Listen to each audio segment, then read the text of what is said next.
Okay, we're going to do a really quick recap of how these cameras work, and the first thing we'll do is we'll start with aperture. This is our f-stop value or iris, and you can see as it gets, as we drop the number, so this is going to be our smallest value, f1.8 on this lens. We'll just confirm that, and let's get it actually set to f1.8. There it is. Wherever that orange parallelogram is, the number that it is opposite and below it, that's your f-stop value. Remember, when we start, we're going to always go to f5.6 indoors and outdoors. So we'll go to 1.8, we'll take a look. It's wide open, and then as we turn this, you can actually see the iris, just like the iris in your eye, we can see that shut down. So that's fully closed, that's f16. Again, a bigger number, but remember it's a fraction. So it means 1/16 of the aperture that lens is available. F1.8 is close to 2. So it means about half of the total aperture, the total lens size, is allowing light through. Okay, so that's aperture or f-stop. That's one of the two settings that we really need to understand to take good pictures. Second one is shutter, and the shutter speed, we set that with the knob up on top here. Okay, indoors we're going to start at 60, and if we look, we can actually see the mirror pop up, or we can open the thing right up.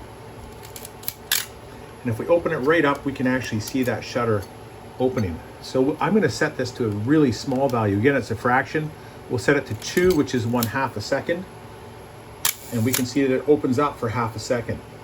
Indoors, 1/60th is reasonably quick.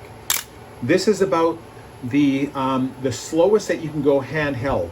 Anything below 1/60th of a second, then you're going to have to use some sort of stabilization. The little X here besides 60 is because anytime you use a flash, flashes are set to go at 1/60th of a second for synchronization purposes.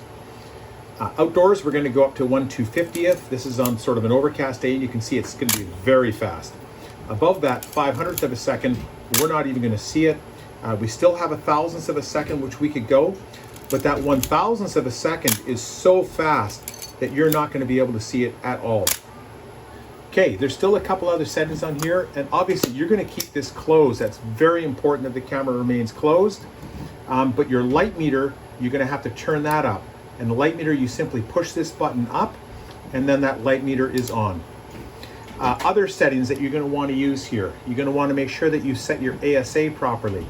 And for that, you actually lift this and then turn it. Finally, you've got the release button here, the shutter release. And that's simply this button that's right on top here. I think I've covered pretty much everything. There's a timer as well.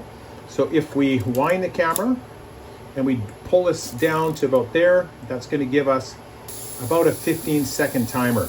And we can watch that, and we will see the shutter activate once it gets to the top. Not all the cameras have that.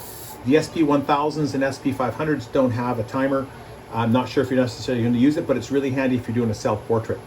These little ports here are for flash, so we can synchronize the flash. And remember, if you turn, I normally start with the light meter up. When you take a picture, it will turn it off. It's supposed to turn it off. It's not working in this camera, maybe because the lens isn't on there.